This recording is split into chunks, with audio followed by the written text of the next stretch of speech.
delighted to welcome you to TNI Tourism Northern Ireland's TED series of webinars on reopening.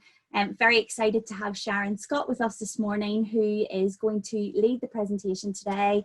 She has been amazing at facilitating all our other presentations this week, so it's her turn on the hot seat today, and she's going to be talking about small experiences and activities.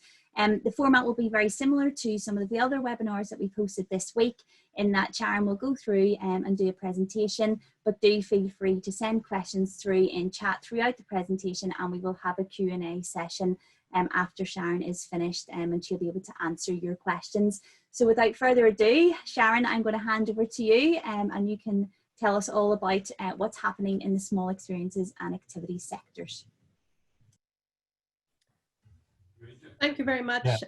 Thank you very much, Michelle, for that, and welcome everybody on this Friday, which is, we've had a number of webinars, as Michelle has explained, during the week. And when I was putting together this, this presentation, I was thinking about all we've been through during the week and over the last number of months, and how we could do this, because as you'll all be aware, and I was very conscious of with my work with small businesses across Northern Ireland, particularly in the cluster settings. I work in Strangford and also up on the Causeway Coast with small tourism businesses. Very, very conscious that in this sector, everybody is very unique. That's the nature of the game we're in. It's all about unique experiences and unique activities. So how on earth could I pull together a presentation that would actually allow for the breadth and the depth of what we've got across Northern Ireland. So it was very useful to have been able to facilitate all the sessions this week, and we were able to go through and pull out some of the key things that we learned from the experts. So unashamedly, on your behalf, I pulled out some of the key learnings from this week, and hopefully that will address some of your concerns, because this is, we're all in this together, as the saying goes, and we're all learning. So the more that we can share and the experiences and the ideas and solve the problems, the better. At this stage, you should be familiar with the Northern Ireland guidance. There's general guidance available. It's available to view on the Tourism NI Business Support Hub. It's called Working Safely During COVID-19 in the Visitor Economy. That's the general guidance document, and is kind of your Bible as we move ahead through the reopening period. Always refer to that. Do keep checking. We've been re-emphasizing this again and again this week.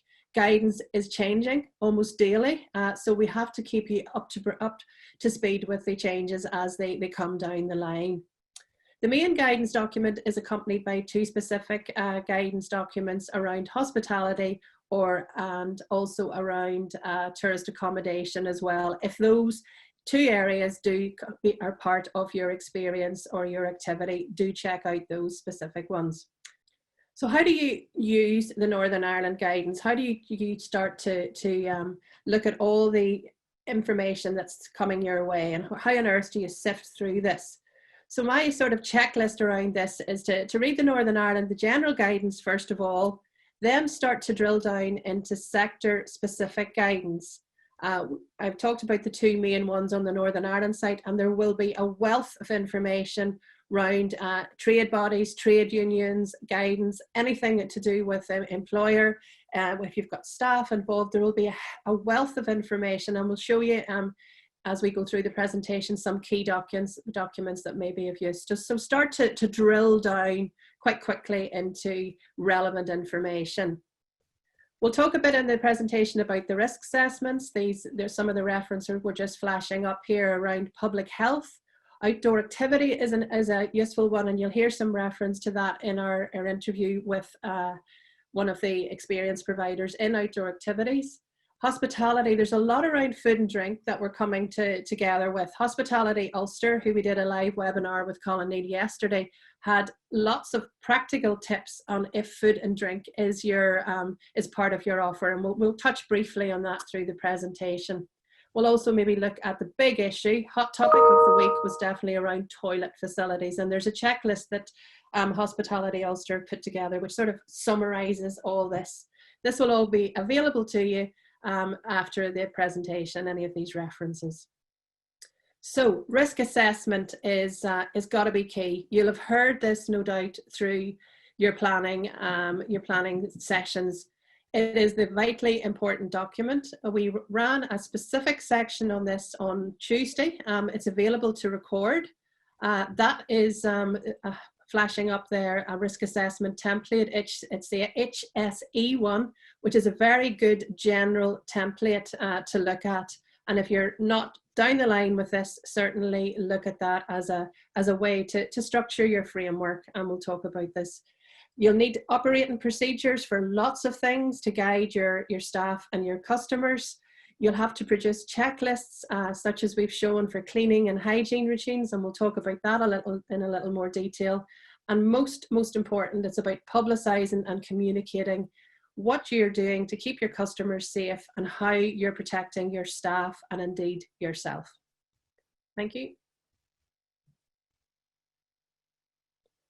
So how do you go about thinking and managing your risk as you move forward here? There is some things that you need to know very clearly. You do have a legal responsibility to protect your workers.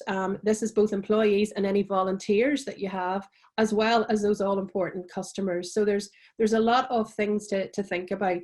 You need to think carefully about all the risks they face. And the guidance clearly states you must do everything reasonably practical to minimize this risk. That is what the guidelines are saying. And it really puts the onus back on a business. Quite a daunting prospect for small businesses, but we'll take you through some hints and tips of how to do that. You do need to consult your staff at every step of the way. And some of the videos that we've shown about businesses who are down the line or maybe already open will highlight this to you.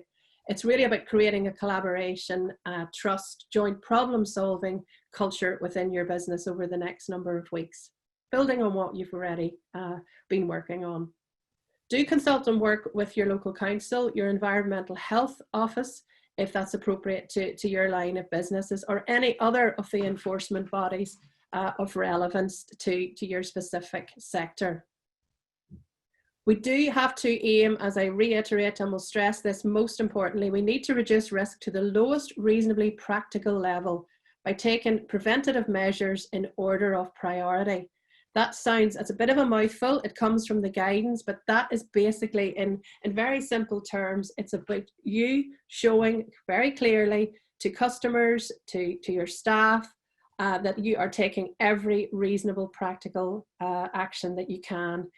This is not about trying to totally, you never, and as the environmental health officer pointed out during the week, we can never eliminate all the risk. It's the nature of the pandemic that we're in, but it's the lowest reasonably practical level that we're looking for.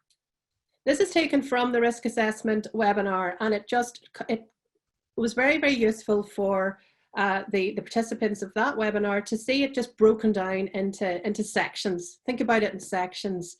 You really think about your journey of the customer as they enter your property and go through the property and all the different things you have to think about. And he sort of broke it down into these key headings around cleaning, social distancing, how to manage your customers, the issue of PPE, which we'll cover, what you do if you have to report an illness, whether it be staff or a visitor to your premises, how you manage your workforce, the service procedures that you need to put in place, and the all-important issue of hand washing. We learned a lot from Gary McFarlane from Environmental Health and about really, really practical tips around how to hand wash, the whole sanitation. I certainly learned lots about cleansing regimes that I never had any idea about, and certainly do check that out if you want to get further information on that area. Okay, the whole issue of personal protective equipment, PPE, and the phrase was used during the week. Personal protective equipment, PPE, or not to PPE, that is the question. This is the guidance that from the general guidance document, that workplaces should not encourage the precautionary use of extra PPE. So there's no need to totally deck your staff head to toe in masks and visors and aprons and everything, but you need to look at this carefully, and the risks need to be managed through social distancing, hygiene, fixed term teams, partnering, look at other solutions, not necessarily the use of PPE in the first instance. But as I say, if your risk assessment, that all-important risk assessment, shows that PPE is required, then you do have to provide it free of charge to workers who need it. So that's masks, visors, gloves. Certainly from the presentation from the environmental health weren't recommended. It's certainly the hand washing, sanitation procedures are the better to in line with this virus. So examples of when PPE may be required include small areas such as kitchens, anywhere where it's impossible to maintain social distancing. That's really something that's very, very important, and we'll go through that in a slightly more detail. Only person equipment specific to your business. And that's something, again, that we've reiterated this week, of talking and looking very closely about what you need. Do not purchase additional fogging equipment, additional things, and I'm sure lots of you being approached by businesses who are selling such things. Think about it really carefully about what you actually need. We're going to look at one idea of someone who's done it before. Martin McMullen, who's a business director of Life Adventure. I did an interview with him earlier on in the week, and we're going to show you this of somebody that's actually open and back on track. So for this short session, I'm joined by Martin McMullen from Life Adventure, and it's an outdoor activity centre based in Castlewellan, and it operates across the spectacular Mourne Mountains. And Martin's business has been open since the end of May. His website, really across the homepage, it's emblazoned back on track, and that's something that he's been communicating to his visitors and his customers the whole way through the journey back to work. So Martin is one of the few businesses in Northern Ireland that can talk with the benefit of some hindsight and experience of how to translate the guidance into practical and workable and, most importantly, commercially viable working practices and procedures. So thank you, Martin, for joining us today, particularly when you are operational and things are back to what is the new normal.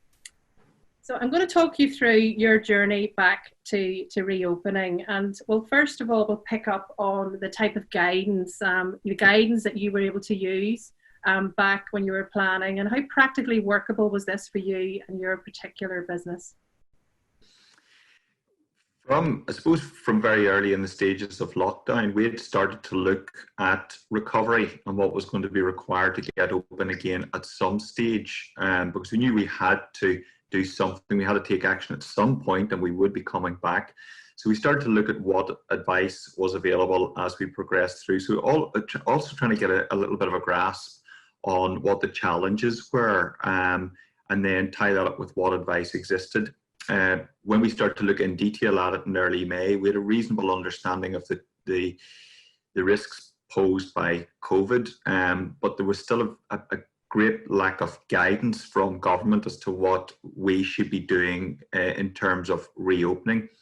Guidance did start to appear in relation to employees, which was great because that gave us a basis, because one of the early things we're going to have to do is to bring employees back in. But there wasn't guidance around working with the public, particularly in the context of an activity business like what we would be doing. So we had to look at what did exist and try and sort of fill the gaps. And ultimately, there's no advice out there, there's no guidance which is going to be so detailed that you will not need to interpret it and adapt it to suit your particular business.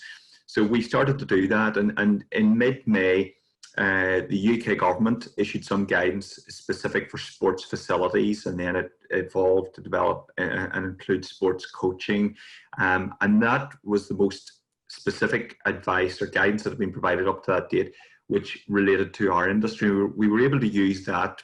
That provided a good basis on which we were then able to start to look specifically at our business, look at what we'd already considered to be relevant and necessary, and then look at what was being recommended from a government point of view, and to try and merge that as we moved forward.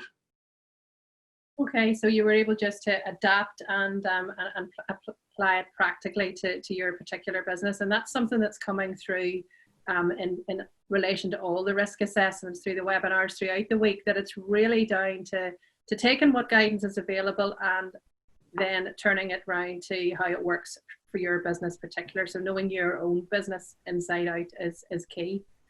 You've obviously, as an outdoor activity business, already got some strict protocols, operating procedures in place with the line of work that you're in.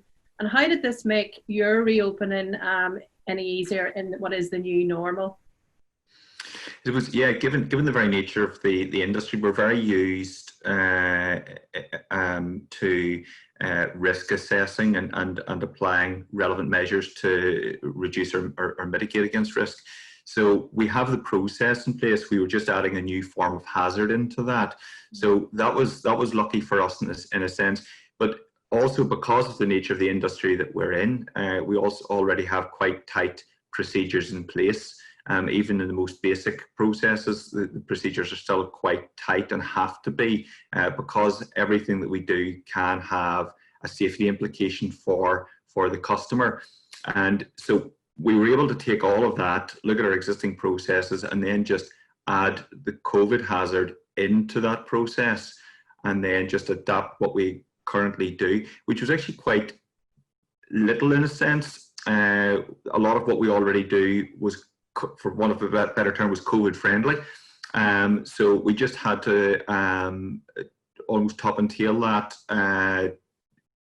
and more to do with the management of visitors, the management of customers than anything else, and including the additional levels of disinfecting that's required, especially where equipment so on's considered. But that was just really on top of what we already do. So we weren't starting from scratch, which was very lucky. And in fairness, there's very, very few businesses will be starting from scratch. Most have very comprehensive processes, etc., in place in their existing businesses, and it's just really adding this into it, then adding the required measures into it, or enhancing your existing processes to cover the required measures. Okay, that's a really good and that's sort of reassuring for a lot of people that are looking to reopen over the next few weeks, that it's really just taking your existing procedures and enhancing and developing those, and not trying to be too clever. And I think that's something that came out in the risk assessment webinar as well. And I take it that you involved your staff fully in this process, in this planning process. Yeah, the one thing that we had to do, and what was quite interesting and also quite educational for us, was we walked through every aspect of the business. So we walked through it, looked at it from a staffing point of view, and we looked at it from a customer consumer point of view. And that's everything from customers arriving at premises to issuing equipment, etc. So we had to do that pre-opening, but we did that along with our entire team. So everybody's working through it, and we were identifying pre-opening what challenges we may face, and how we need to adapt the setting, how we need to adapt all of the simple processes that we normally take for granted to ensure that we're COVID compliant. So yeah, we had all of that done in advance, and then we had a soft opening. So we opened with limited services to start with, limited capacity, and that then gave us an opportunity to try it beyond our existing team into the customer, and look at and also to gain feedback from the customers as to how they found the experience. Because one of the things we want to do when we're providing an experience, we don't want to take away from that by having it so regimented and so clinical that it almost defeats the purpose of getting outdoors and doing an adventure activity, and which you could quite easily do. So we wanted to make sure that the processes, the measures we put into place, didn't take away from the experience, and to a certain extent were almost subtle, but they still existed. Very good. Okay. And have you found that you've had to make any changes to trips and experiences, or stuff that you just can't do now in what is the new normal, since compared to what you've had in the past? Yeah, well, one of the first things we did was we had to look at what we could do within the government guidance, because there was no point in trying to put measures into place for something that we just weren't allowed to do anyway. So we will only operate within the government guidance. So what we're operating at the minute is very much a hire service. So we started off with bike hire, and then we've added on canoe, kayak, stand-up paddleboard hire. And that's where we're providing equipment, resources, and guidance, but not coaching or instruction. That currently doesn't sit easily within the guidance. If you interpret the guidance in a particular way, you may be able to do it, but we're not comfortable with that. So what we've done is we've opened with a restricted level of service, and we'll continue to do that until such times as we get the government guidance is clear that adding in that extra element of instruction or coaching is acceptable. Yeah, and you talked actually about some of the procedures and policies that you put in place, you know, in the new normal has actually kind of benefited your business. It's something that actually you've seen as an opportunity. You mentioned the gate and the booking system and that aspect. Tell us a bit more about that particular point. Yeah, I think like in every situation, if you get an opportunity to review what you're doing, it's worth taking that opportunity. And certainly COVID with the lockdown has been a really big opportunity for us to take time out, which, you know, in 4 years, we're open about 363 days a year. So in 4 years, we have not had that slot of time to look at what we do and to improve what we do. This has given us the opportunity to sit back, look at where there are challenges in the business, and look at how we can alleviate some of those. But in conjunction with the systems that we put in to deal with COVID, we've been able to merge the two. And with restricted access, simple things like we've had to insist on pre-online booking. That has meant it's been much more organised. We've been able to reduce the number of staff that we have on duty, yet not reduce the volume of throughput. So we've been able to reduce the number of staff on duty. It's been much more organised. It's been a much better experience for both staff and customers alike. And the staff get to spend more time with the customers that actually have booked. And we don't have the issues of access public through the property either. So it's controlling many measures. But we find that all of that, and we've been doing it now for a month, has been beneficial. As I said, feedback from staff has been great, feedback from customers has been great, and it has been much more organised, much more pleasant, but hasn't taken away or restricted the volume of business that we're carrying out. Brilliant, and that's something. So there is every cloud does have a silver lining, as the saying goes. So you've been operating for over a month, and how have you been finding business? And I think that's something that everybody wants to know as they move towards the reopening themselves. Yeah, I think the first thing is that people have been locked down for 3 months, so they really wanted to get outdoors again, and you know, and I think that was key, that there was a real rush. Now, one of the things we had to be very cautious of was that when we reopened, there was a big risk that we were going to be inundated, so we did have to put constraints in, like the pre-online booking, like limited capacity, limited activity, so that we weren't overrun, and also we didn't cause an increased COVID risk as well, just with encouraging people to come outdoors and potentially congregate, albeit in a large parkland or an area like the Mournes. You still get key pinch points. So we had to be very, very cautious of that. But as the month has progressed, we've noticed that the amount of people wanting to go out has increased, and we're certainly seeing the same number of people out this year, maybe even increased numbers of people out this year over 2019. Fantastic, and a great example of a business that's back on track and good to go. So thank you very much, Martin, for your time today. Okay, so that's maybe a voice of reassurance from someone who's already gone through the process. And again, it's something that in chatting to Martin of how he's approached it and how it's working out for him, it's certainly given us all a bit of an encouragement. I'm going to now go through some of the key points, and this again is part of the risk assessment process, when we do look at different points and different pinch points, as the technical term is, of how you actually approach those visits. So we're going to look at the pre-visit and arrival point first of all.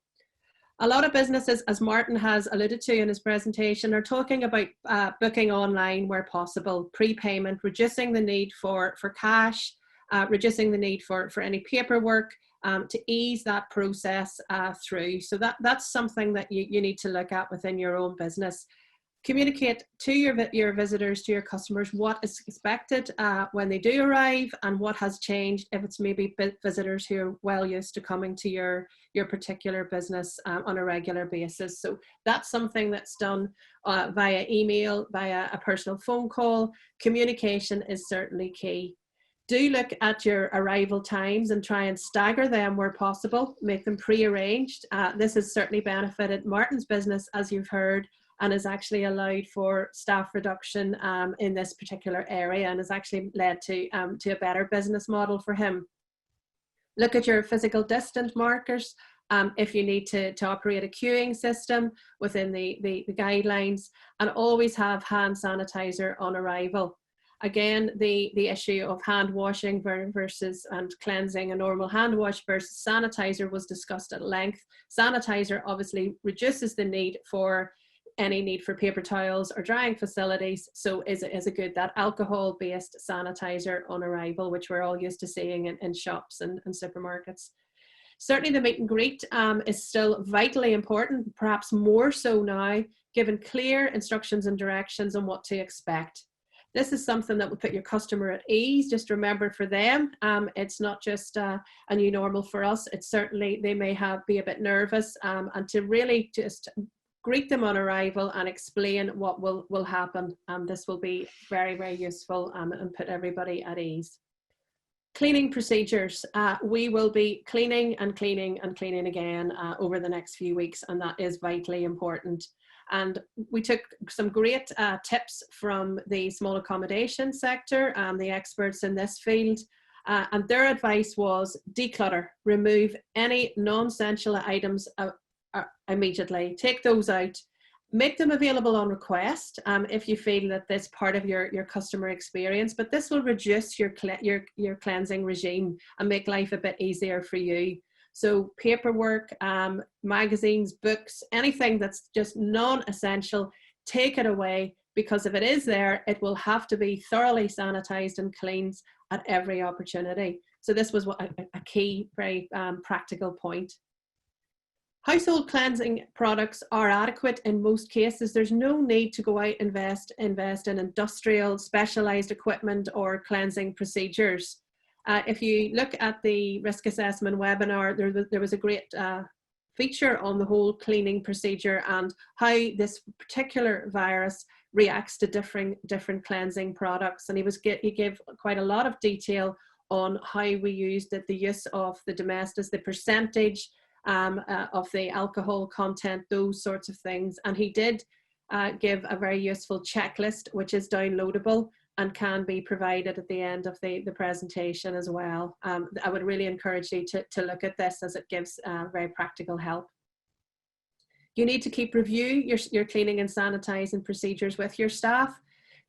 Concentrate on the key touch points around high traffic areas, the door handles. You'll know all this just from being in a domestic environment, but this really has to be thoroughly reviewed and included in your risk assessment as to what you're doing to keep the procedures clean. Food and drink. Any of you who are offering food and drink as part of your experience or activity, this was an area that you may want to again seek extra guidance and advice in the hospitality webinar particularly, but some of the key points I pulled through from your point of view as an activity provider. Obviously the idea of self-service, buffets, cutlery, crockery, napkins, they all must be managed very carefully now. It's not the old way of doing things when people got food and drink as and when. Obviously, the guidance recommends that you sit down if you're giving people food and drink, and always give the cutlery, the glass, the plate when they're seated down, so they can be reassured that it's new and it's clean and it's there's been very little or minimal contact from other people. We do need to think very carefully about how essential this really is to your experience. And this is something that I would encourage you. Think practically again about this.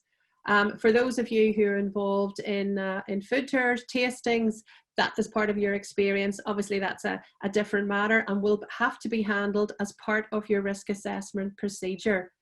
But in terms of offering drinks, tea, we're very big on giving tea in Northern Ireland. Really think, do I need to do it? What are the implications for my staff? Can I manage that as part of my overall experience and activity? And I know that we're renowned for a welcome, but in certain instances, it may just be that, okay, it's something that they can go and access some water. Always think about, you don't want people rifling through, as the accommodation provider expert told us, you don't want people rifling through tea bags to find out their particular taste or their particular variety. You don't want people sorting through water bottles, anything that minimizes the touch. So if you are looking at offering food and drink, think carefully through that process of how you give it to your visitor, how you take it back from the visitor, and how that's managed by your staff with everything else that's going on in your activity. Menus are obviously something that we need to look very carefully at, limit the availability of handing a menu. Some of the hospitality sector providers are going into apps, but it could be as simple as a blackboard, or as the health specialist recommended, a simple thing that acts as a table mat, just a piece of cardboard or paper that can be removed at each sitting. So think carefully how you do that. We had a great discussion in the webinar. The whole issue of sustainability came up. We've all been very careful in recent years to look at one-use plastics, to try and balance the use of single-use plastics within the businesses, and that's something that we have tried to do. There is a balance now as we move through this next few months of single-use, because it's safe and it's disposable. And obviously then the balance with cost to the environment. So think carefully about that. The risk assessment people would recommend washing, continue to wash your products, putting them in the dishwasher after every use, 60 degrees, that sort of thing minimizes the use to need to give out loads and loads of plastic cups and straws and everything else that we've done. Toilet facilities. I have learned so much this week about toilet facilities. I never knew, or maybe did I want to know, but this is obviously something that's absolutely vital to your visitor experience. You do need to develop what is called a standard operating procedure in the terminology, an SOP. I've referred in the earlier slide to a very useful document from Hospitality Ulster, which covers all things toilets, whether it be male, female, and how you manage those. But again, the key message around toilets is what is practical and what is feasible within your business. Your toilets may be small, they may not be open to a lot of the general guidance. It's not a big facility. Think about what's practical and what's feasible and how you can manage that. Give some consideration to placing a staff member at the door to assist and regulate the usage at key times when you're particularly busy, to allow people to enter, so that people know that there's one person in, one out, that sort of thing. Do consider putting a staff member just to help with that process and keep your visitors at ease. And certainly it was a good point raised that certainly in the early stages, until people maybe get used to this process, it would be a good idea to do that. We do have to sanitize before you enter the toilets and before and actually after you exit. And that might sound strange if people are washing their hands, but the general guidance is that people will sanitize their hands before they go in. So have a sanitization station, just a table or simple squeeze bottle on the side of beside the door as they go in, and encourage your guests to do that as they enter. They'll obviously wash their hands when they're in the toilet, but it's advisable that they do it as they exit as well, because obviously you can't be responsible for how well people wash their hands. They're touching things like doorknobs and key touch points on the way back out again. So that is certainly a good point and a hint to actually encourage your guests to sanitize before they enter the toilets and again when they come out. So what if you're a guide and you're out in maybe the great outdoors and you have to look and access public toilets, other facilities within the environment you're working to? You will have to make yourself very familiar with the procedures around those, if they're public toilets, part of a block or part of another establishment. It'll be your responsibility, if you're taking your guests there, to work closely with that the owner, whether it be council or whether it be a private establishment, to understand what their procedures are around toilets and make sure your guests are aware of that. So then post-visit, they've had a great time, experience, they've got back out again, which is what we're encouraging them to do. So please do look at reviewing your risk assessment that you've done. What we've discussed, and you've heard it through Martin's interview earlier on, the risk assessment process will be reviewed continually. The guidance is to sit down weekly with your staff and look at how the procedures went. As you get back into opening, you'll obviously find how to do things more effectively, more efficiently. Your staff will be key to this because they will be able to tell you how things worked, what didn't, how they felt about it. They'll be frontline with your customers, how your customers were reacting to the particular procedures in place. So do sit down, relook at your risk assessment and make changes as you go through. This will also be important if there's any change to guidelines or legislation as the weeks progress. Do consider a post-visit questionnaire, some form of contact with your customer. This could be as simple even as a telephone call, asking them what they thought. Personal communication is key. How did we do? What could we have done better? Just getting some feedback again to your risk assessment will be critical in the weeks ahead, and it actually will help with your customer loyalty and your customer support for your business going forward. Also, we're encouraging you to work very closely with your environmental health officer, the local police if you're operating in that type of environment, and they will come into effect, and any other regulating authorities. Keep that contact up, not just as you move towards reopening, but after the weeks ahead as you continue to adapt your processes. They will be on hand to assist you, and they're there for guidance. Just going to add a few comments on communications and details of new procedures. We really can't stress how important that is going forward, that need for honest communications. And again, the accommodation webinar gave us some really good hints and tips around that. Do provide a welcome note, be clear that you're keen to welcome visitors. Think about this through your social media communications, what it means to you and your staff and your local community to be back open. Really start to ramp up that communication as you move to opening. You're welcome, you're open for business, but you are safe. That's the key message that you're taking forward. As we've said before, clear explanations of your arrival, your stay, your service, your departure, every aspect of the business, of the experience or activity before the visitor actually comes. So they know, and you can give them some confidence that it will be safe and you're alert to any of the procedures, it's clean. Just build that confidence before they visit. Do tell them, as I've said before, about the changes to any hospitality and service that they might have come to expect. Explain why that is. They will be understanding. And also, very importantly, remind the guests, this is done sensitively, of course, but the guest has responsibilities as well. You cannot be responsible totally for people and their behaviour within the property. I think the statistic was showing now that 75% of the population are adhering to the social distancing guidelines very well, but there is 25% who think everything's back to normal and it's just there's no need for any social distancing, and you have to think within your business of how you manage that, how your staff approach it. So there's training involved. It's a delicate communication process to get involved in, but you do have to point out maybe at times when guests are, particularly if they're encroaching on other guest space, and sensitively remind them of the social distancing guidelines. Just would you mind stepping over here, please? How you and your staff approach that if guests aren't maybe behaving as everyone else would expect. Your other guests will expect that of you.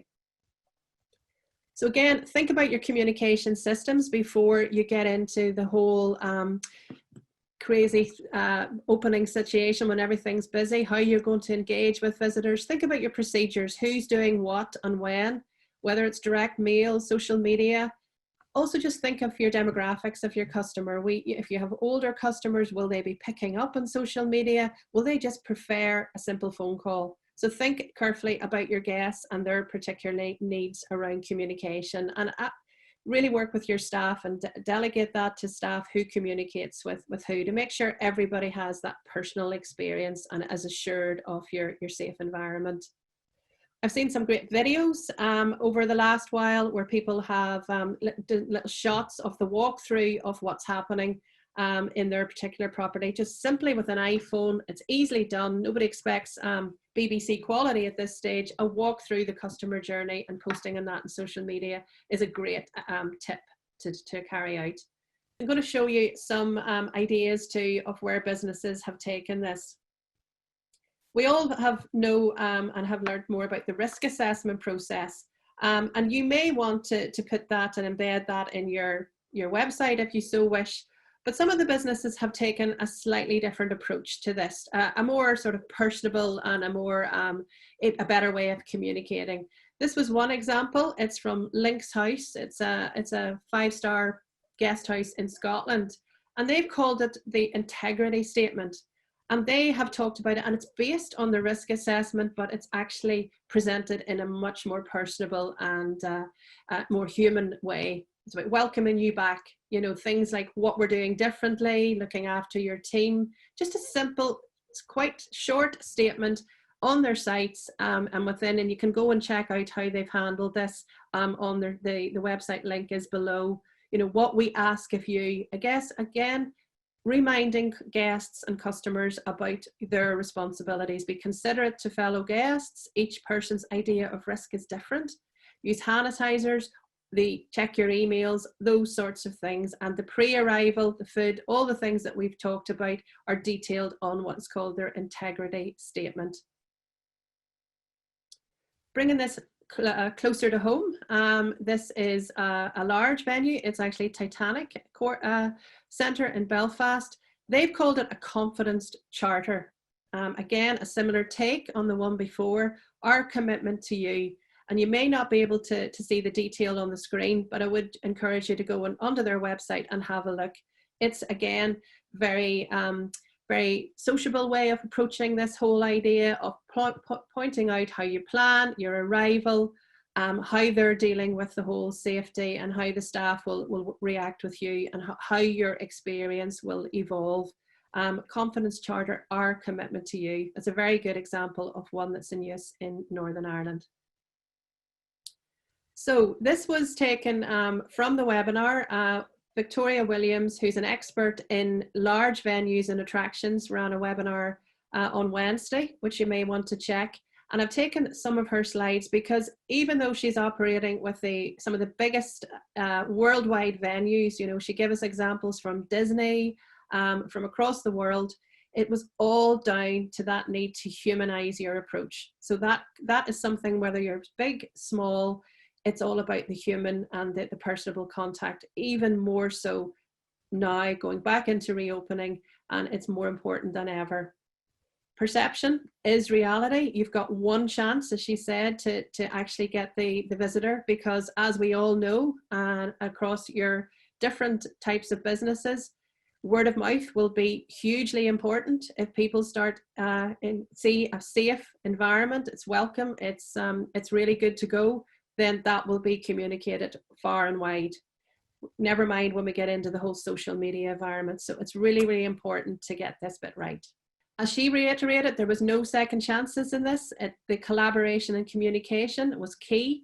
The building and engagement and confidence through credibility and the human touch, not only with your team, but also with your guests. And again, I would refer you to that particular webinar in more detail. She did give some really, really good tips, whether you're large, small, of how to actually engage with the guests. It was about leadership and you as owners across the properties. I know we've got lots of activity providers online today. It's really about you showing that leadership and that responsibility for your staff and your customers, what you're doing and how you're doing it.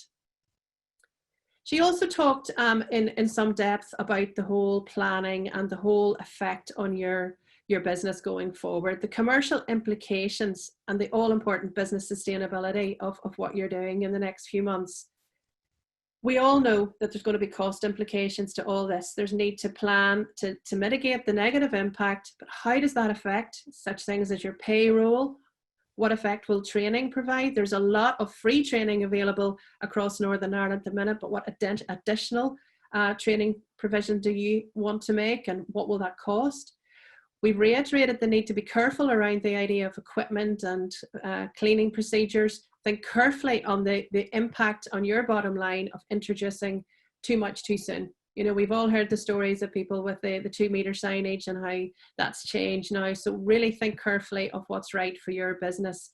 The whole idea of consumables and food and drink and the extra cost of providing extra consumable products, really think that through, and what will be the effect of any new policy and procedure. Have that at in your mind as you develop this. What will this cost me? And how, particularly when we're looking at reduced capacity and we're not sure about how the visitors will return and in what numbers, really think about the cost implications of that. You've heard from Martin, there is opportunities to be had as we move forward, as your business model maybe adapts or changes. How do you build the business for the future? How do you think about the short term, the next immediate few weeks as you open?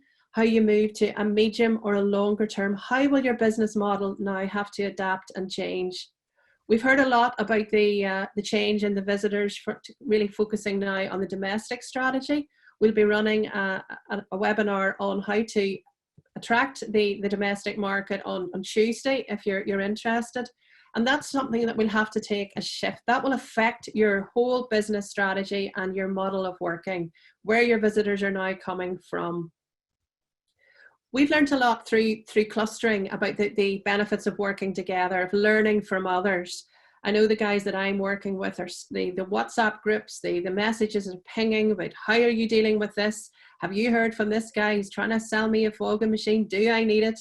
All this sort of thing. Communicate and learn with businesses in your community. We are all in this together, and I've seen lots of great examples of businesses helping businesses, and do take advantage of that. The whole idea of marketing and promotion and discounting, think really, really careful, again, against your bottom line. I know the tendency is to go out and discount and have people coming in. Think about that, of how you can manage that in your risk assessment. Is this necessarily the best strategy? And do think about that, and maybe look at going for a very soft opening with limited numbers, and think about that. Don't run straight into that discounting scenario where maybe you're going to have overrun with visitors that you can't necessarily cope with. That could have a negative effect through the whole communication, as people then say, oh, well, that wasn't a really good experience and social distancing wasn't adhered to. Just think really carefully about that. And again, your digital and your conventional communication strategy. So just to recap on some key points, just to summarize, and then we'll go to some questions that are coming in. How do you just be very careful to identify the guidance that's relevant to your business sector? We've seen a host of guidance. I've seen lots from Scotland, from the Republic of Ireland. Make sure it's applicable to Northern Ireland first and foremost. That is a big step that we'll have to be very, very careful of, that it is relevant to you. And make sure it's up to date. It will change. The individual risk assessment, keep it up to date. It's an evolving process, as we've really tried to underline to you today, and how you need to develop and plan that in collaboration with staff. Think about the creative design of signage and communications, again, related to your flexibility and budget, as things maybe change and you do not want to be spending lots of money if that. I've seen some great innovative ideas around signage, which are quite quirky, communicating a welcome, but delivering a clear message. Again, think carefully about the use of PPE and other equipment. And finally, and the most important point, keep abreast of relevant guidelines, because they will change. that's the one certainty we have going forward. Just to draw attention to the Good to Go accreditation that's now readily available. It's applicable to all businesses across the sector. It's not just for hospitality or hotels. It can apply to small experiences activities. You will find more information on the Tourism Northern Ireland website of how to fill this in. It's a self-accreditation process. You go in and you tick the boxes, and it's all about you being sure that you follow the guidelines and you're up to speed with the legislation. So it's across the UK. This guidance, you'll see it in England, Scotland and Wales. It's all been adopted. There's a slightly different one in operation for the Republic of Ireland. So it's all round, we're good to go. And do take time to find out some more information of that, and it's useful for your communication process as well. It will become a recognisable stamp across Northern Ireland. So we will move now to any questions. Do feed them through the chat process for me, and we'll try and address them and give you some pointers to specific sectors if need be. So Sharon, thank you so much. Really, really informative presentation. And I think too, just really sums up a lot of the information that was coming across from lots of different sectors this week as well. And there was a lot to be learned from those. So some really interesting questions coming in. So the first one, how much, and this is actually quite a prevalent question, how much can you ask customers about their health without infringing in their private life? And that obviously all comes down to GDPR as well. So just it'd be interesting to get your viewpoint on that. Yeah, and it has been discussed at length, and the whole issue of testing and tracing and everything. There was a lot of different ramifications of that particular question during the week. Obviously, you are looking in the vast majority of cases at a pre-booking system when you are collecting names and addresses. And while there's not necessarily, it's not in the guidance that you must do this, I think it was pointed out that in terms of practicality, indeed in terms of protecting yourself and your staff, it is advisable to ask that from guests as part of their pre-booking, just the basic information. Because obviously, as we all know, there is the test and trace system working. So if someone does come down and is diagnosed the positive, becomes positive, that will come back to you because you'll be contacted as they have been in contact with you through the test and trace system. And then you'll have to say who you were with. So it's in your interest as a normal member of the community to collect that information from your guests. And as the advice has gone, it's not necessary to get chapter and verse. It's just the basic communication details of where they can be contacted. That's sort of your social and your civic responsibility, as well as something related to your business. There was a lot of discussion about some businesses are looking at the thermometer, the testing, and will ask visitors to embark on that as they enter their property. Some businesses, again, it's part of your risk assessment and your process if that's what you feel comfortable with. As long as you communicate to your guests before they arrive that is what they're going to expect, then it's totally understandable. So yeah, it's just about, again, the whole issue of communicating what you feel is right for your business in relation to that issue.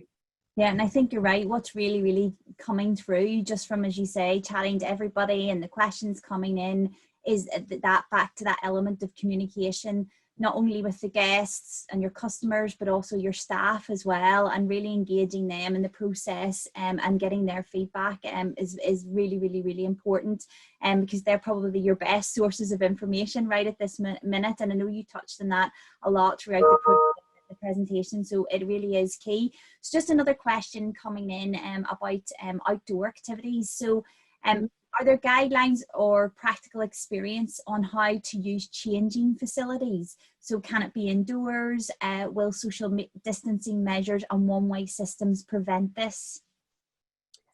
Yeah, Martin didn't go into the detail on that, and I think from his point of view, he had decided not to do that. He was offering the changing or the higher facilities when people came ready dressed. And there is a lot of that again where it's applicable to maybe change your procedures from what has been in the past, and ask people in that situation to maybe come with their kit as much as possible. Where it is impossible or changing facilities needed, it's basically the same as the toilet procedures, if you like. You will have to introduce your own standard operating procedure for changing facilities that are practical and feasible for your business, depending on their size.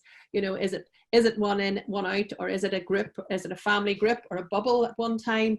You know, just think that through very practically, of how that will work if you're offering those changing facilities, and if your business necessitates that. And there will be some businesses that needs, and you will need to communicate that to visitors so they're aware of that before they arrive, that this is how it's going to work now. Again, what we found from businesses that are open, that those procedures will change. They'll find ways of doing it. They'll get a bit more familiar, a bit more confident with it, of what works and what doesn't. But it is, unfortunately, another standard operating procedure. Yeah, and I think at the minute it is almost trial and error, because we're really thinking about the customer journeys and how we can mitigate all those different areas and different things. And there will be things, as you say, that will change and that will constantly be changing. And that risk assessment almost becomes a working document that's constantly reviewed and changed as and when needed. Absolutely. And I think too, from what we know, and there'll be people in the webinar today, for some of you, you are operating out of your private home, your grounds, you know, your facilities, and it's part of a family home as well as a working environment. And that's something that for small activities providers is another layer of consideration that they have to go through. That how does that work with your children and with your maybe your business. Throughout the week and in preparation for today, I have spoke to some of the small activity providers across Northern Ireland, just to get a flavour of what their issues are. And I think we're joined today by Helen from Armagh Cider Company, who gave me great insights into her particular business and what some of her issues were. So thank you for that, Helen. In her case, she's actually trying to manage a production system, you know, the production of the cider, as well as introduce visitors back into their business. And that may happen through, there's economies that I work with. First and foremost, the production facilities, you know, even to the largest attraction and venue and experience we have practically in Northern Ireland, the Bushmills Distillery, they are remaining closed because production is first and foremost for them. They've got to protect the production facility. So that is another element for many small activity providers, whether it be a working farm, whether it be, I know we're joined today by some of the food people, Tracy from the bakery in her beautiful kitchen. How does she manage that along with you know, a domestic family life as well? So it's another element to bring into your thought process. Yeah, and again, this one we might need to throw out to the experts, but I will ask Sharon anyway. Back to the outdoors and those guidelines, what about it carrying out, if you had to carry out first aid? Yeah, there was actually the tour guiding webinar was very useful in that, because the girl, Rose Newlands, who is an expert, a tour guide herself, but also does a lot of training and is very involved in the World Tour Guiding Association, gave us some excellent points and tips on practical things about guiding, about how to introduce first aid if need be, and the procedures. Again, it was all related to the procedures if someone takes ill, if someone coughs, how you cope with that within your environment. So I would refer you to those guidelines. She has actually pulled together some checklists and also some specific guidance for that outdoor activity, anybody that's involving taking people around. So I would actually really refer you to that for the specific guidance. She gives some very, very practical points. Yeah, no, amazing. And just one last question coming in here. And again, this one we may not know the answer to, but on what basis are the government basing the information permitting different categories to open? So for example, the difference between a bowling alley and an arcade centre type business. It might be a bit of a debate there around that, and you might not. We were talked about the hotline to Boris yesterday with Janice, so you might not have the answer, but maybe just your viewpoint on it. Yeah, I think for sometimes for some of us actually we sometimes fail to understand. But what we do know, and I think at this stage we've got to put an element of trust that it's always down to that sound medical and scientific advice. And it's all about the exposure to risk and the risk of transferring the virus. And it has been deemed by powers greater than us. And I think at this stage, we've got to just trust that judgment, is that there is certain sectors where that mitigation is still difficult to achieve, and the exposure to risk is greater. So while some of us may fail to follow the rationale and the guidelines, I think it's suffice to say that that's the line at the minute, and hopefully we're seeing more and more opening up every day. We're seeing changes. You know, we saw it even this week with the groups outdoor in Northern Ireland moving to 30 people from 10, and quite a considerable jump. Again, this has huge impacts on you as small activity providers and experiences, how that then affects your business. There's an opportunity there, obviously, but with that, it also requires an awful lot of thought and planning again as to how you manage that and how you mitigate against risk. So do keep an eye on the guidelines as they move forward. Well, thank you so much, Sharon. I know you'll do your ending part on the continued support, so I will pass on to that slide, but I just wanted to say thank you so much.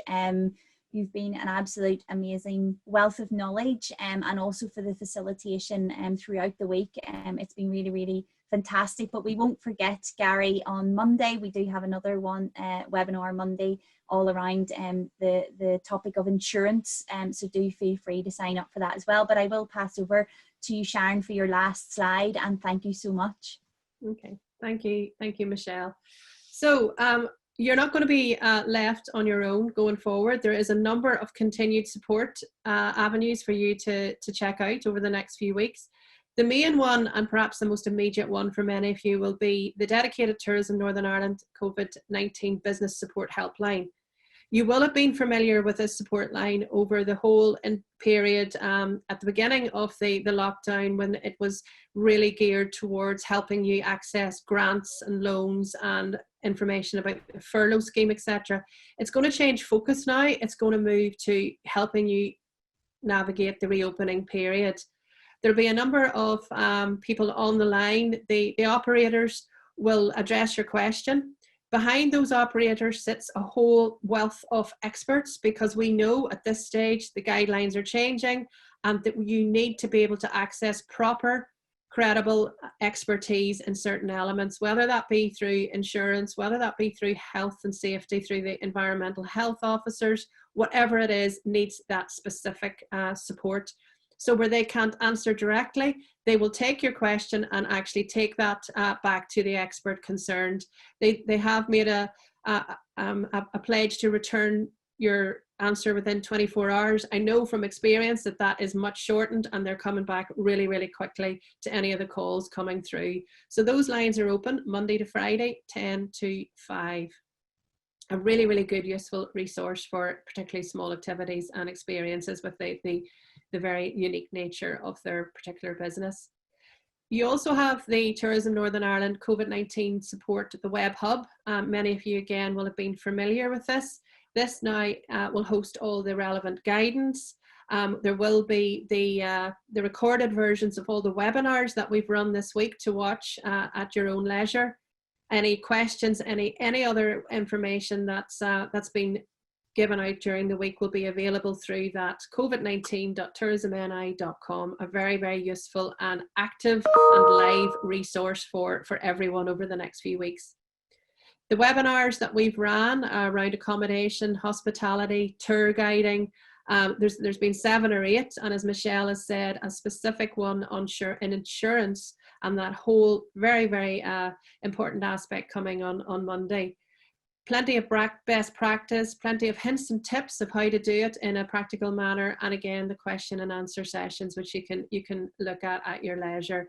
And I would really, really encourage you to view a few of those, particularly the one on risk assessment. Some very practical general helps that are applicable to all businesses going forward. So there is access to the specialised legal insurance and health and safety for you going forward. Do take advantage of that. And it remains for me to say thank you, Michelle, for hosting. We've changed roles for this particular one. So thank you for being the facilitator for this session. And again, thank you all for tuning in and staying with us over the last hour. So I hope we've been able to give you some advice, and I hope we've been able to help you access further advice should you need it. Good luck to everybody if you've already opened and are trading, or you're planning in the next few weeks. Good luck, and thank you very much.